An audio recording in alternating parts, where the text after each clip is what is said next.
Moi, c'est Idée Bernardo Martin. Et puis, moi, c'est un ouvrier l'église depuis 48 ans. Un jour, moi, t'ai passé ici, là, avec un sœur qui était malade. Il était une malade folie. Et puis, moi, t'as mené, fait quelques travail magie dans kay boko là. Et puis, là, nous t'ai passé bon ici, là, nous t'ai ouais l'église là. L'église là, déjà, dans le salon funéraire là. Et puis, il te dit, on allait ici, là, on entre dans l'église ça. Moi, te dit non, parce que moi, te déjà certain, moi, t'as pral aller dans kay boko yo. Mais, au lieu, il te vin pi bien, c'est maintenant te vin pi mal.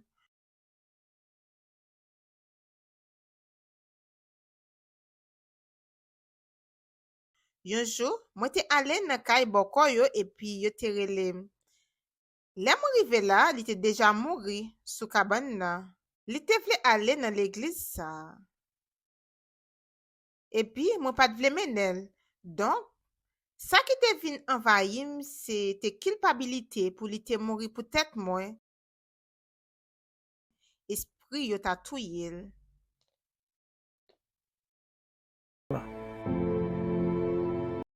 Après ça, moi, te songe ça qui t'est passé ya. Côté li te invité, moi, te vin dans ancien salon funéraire là. Et puis, là, nous te rivé, te gen ban, bois seulement, et puis, nous te toujours ap gade tout partout. Te gen sekey qui te campé droite, et puis te gen réunion. Moi, te vini habillé en blanc. Tant que moi te kon marché à collier esprit moi yo. Habillé net, toujours ap moule chiclette pour provoquer yo. Chita nan coin là. Après ça, pasteur a te rivé, li te bay prêche li ya. Mais, li te parlé de mauvais l'esprit. Moi te servi yo. Moi te fait toute bagaille pour yo. Moi te fait popcorn. Et puis, là moi te arrivé l'église, pasteur a te dit, li t'a marché sous tête yo, dans non Seigneur Jésus. Comment nom ça? Ka a parlé de guide d'esprit moi yo, que moi servi yo. Moi te kon vini la caille moi et puis dit, mon pas jamais nous retourner là encore. Après ça, moi te ouais vendredi yo rivé. Et puis, moi, te kon retourner dans le salon funéraire là pour me aller dans la réunion. Yon bagay était différent ici là parce que moi, te jeune la paix. Moi, te kon aller la caille, moi. Moi, te en paix. Moi, te bien. Après ça, moi, te venu dans le salon funéraire là et puis moi, te ouais l'église là déplacé ici là. Mais c'était juste bon sur yon plancher à terre. Yon plancher était bâti. Et puis, un vendredi, moi, te venu dans la réunion hein, et puis moi, te manifesté avec un mauvais esprit. Et puis, mauvais esprit, yo te dit, yo t'a tout yem là. Même n'importe là, si me retourner dans l'église là, yo te délivré. Et puis, l'aime te bien, m'te pensé en dedans. Moi, fait toute bagaille pour mauvais esprit yo. Fait toute bagaille. Yo parlé de tout yem. C'est là ça, moi te prends décision. Hein. Moi te quitté l'esprit yo. Moi te rivé la caille moi. Moi te prends toute bagaille. Moi te kembe, habillé ak rad pour servir. Moi te prends toute bagaille, pasteur. Moi te jeté yo dehors. Évêque Macedo te parlé en pile sous Saint-Esprit ya. N'importe monde qui pas gen Saint-Esprit ya, pas gen rien. Ou doit gen Saint-Esprit ya. Donc, moi te en forme dans ça. Et puis c'est là, moi te décidé baptiser. Évêque là t'a fait réunion dimanche matin, hein, qui donc, yo te déjà a fait baptême et puis moi te voulais baptiser tout de suite. Moi levé, moi mettais à genoux et puis moi commençais à prier parce que avec évêque là t'as chanté un cantique qui te dit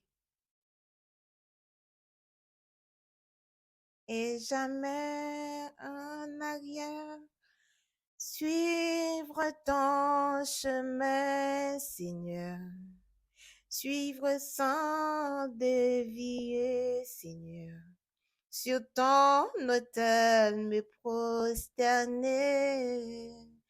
Ne pas regarder en arrière.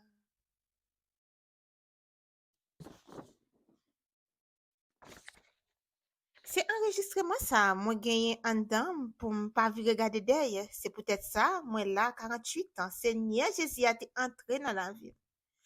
Moi, certain de ça parce que moi, t'ai quitté là, pasteur. Moi, t'ai voulu le bien fort, by tout le monde.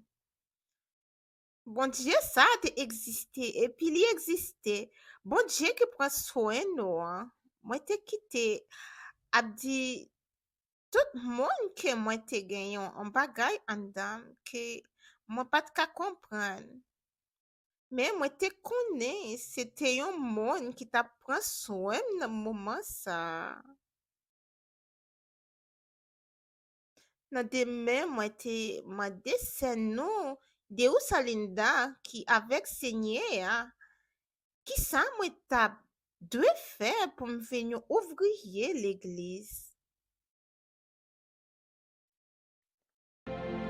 Moi t'ai pensé moi t'as passé dans cours ça ak ça. Non, parce que t'es gagné besoin, t'es gagné travail pour faire. Et puis avec ma sœur de dit, ou déjà ouvrir l'église. Et puis moi t'ai commencé à faire travail là pour me te gagner nom.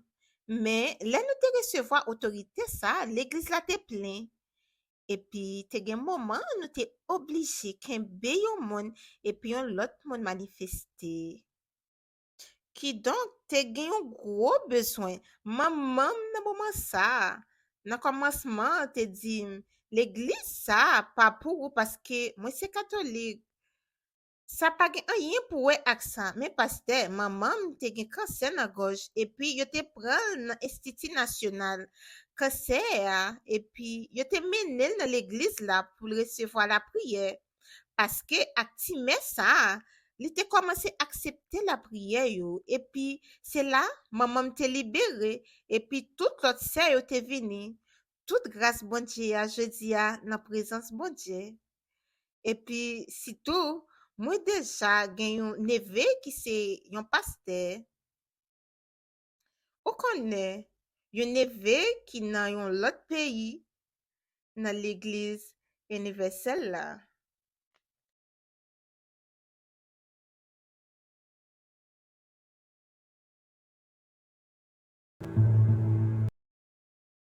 Notre témoin gros persécution ça qui t'est passé avec évêque Macedo.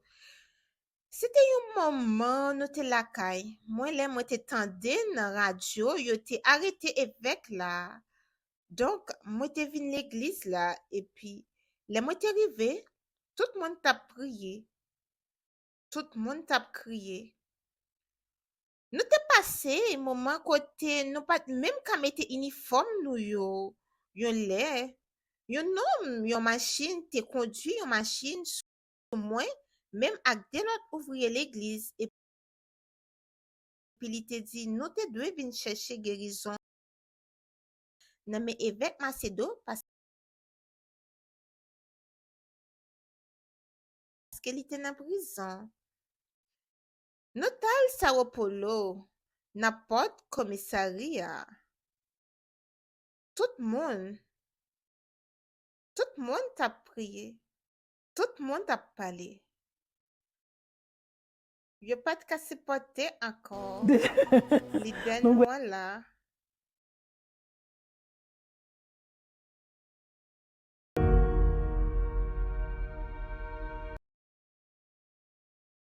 Yon a plus gros difficulté moi te traverser, c'est Pet Marim. Nous te décidé l'ouvrir un restaurant et puis Marim l'elle t'a quitté banque là, bandit te pral dans yon embuscade et puis il était mouru avec 3 balles. C'était une grosse bataille nous te gagné. C'était un lit même avec famille parce que yo te dit kounye ya, moi vle wè ki jan pral vivre. Map jis di yon sel bagay, tan mwen kounye ya, paske o liye m senti, epi kriye pou lan mou marim, mwen pral yon moun ka poursuiv sa ki mal, ki donk, mwen vreman dedye la vim, lem pou m servi bon Dieu. Mwen te abandone travay mwen. Mwen te vend magasin ya. Mwen te vend restaurant. Epi, mwen pa gen oken engajman ankor pou anyen.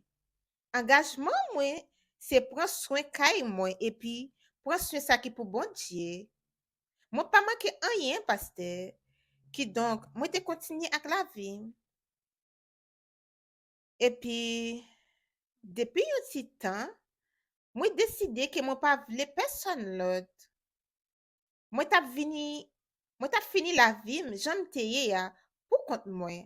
A fe travay bon Dieu ya epi pa gen anyen lot. Mwen pa wè la vi konsa. Epi, mwen te ale la apre yon ane et demi de sa. Bon Dieu te pale akem. Li te dim pou ale nan l'Eglise universelle nan Villa Cosmo. Donk, mwen te ale Villa Cosmo. Mwen te mande bon Dieu, ki sa mwen pral fè nan Villa Cosmo? Pou ki sa m ale Villa Cosmo? Epi, li te repon mwen ke mwen pral Villa Cosmo pou li te ka komplete sa ki te manke nan la vi mwen. Yon jour mwen te ale invite yon mesye pou wè si li te vle evangelize. Mwen te ale invite l pou evangelize epi li te di, mwen deja ap evangelize. Men mwen se lipateur, mwen se yon vev, madame mwen mouri. Nou te kon al l'eglis ansam. Epi li te di m tout bagay. Mwen te di, epi l'aj nou kompatib.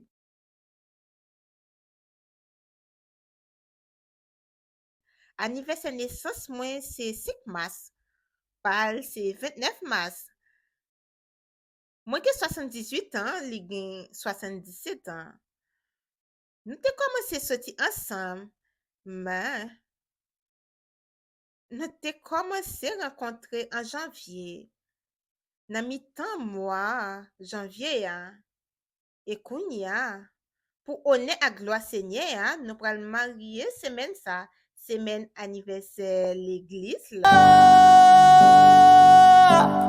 Laisse-moi goûter à tes lèvres devant l'autel, savourer le sel. Nan tan sa, m'a vive avec bon Dieu. Ki sa m ka fè, c'est pour participant, continuer rete yon moun ki gen humilité comme genyen nan pou royaume li ya, paske pou mwen se yon sous fierté ke chak pot ouvri. Mwen konnen mwen la, donk mwen pa gen mot pou m di bon Dieu merci. Mwen pa gen mot. Juste pou m di sa, se yon reconnaissance immense et pou m di ou merci bon Dieu mwen. Deske ou te chwazim nan profondeur et puis je di ya ou ban privilège sa pou janye ya. Mwen se yon ganyan nam, laj mwen ap vin sou dom. Men, mwen pa bay sa importans. Mwen vle genyen nam, mwen vle la, mwen pa bay sa importans. Mwen ale jist nan bout. Jist nan bout. Jist kaske joli vin cheshe. Paske mwen certain ke yon jou li pral vin cheshe. Le sa m'a di, men mwen, paske tout nam Seigneur mette devan yo, m'a plage yo nan mel.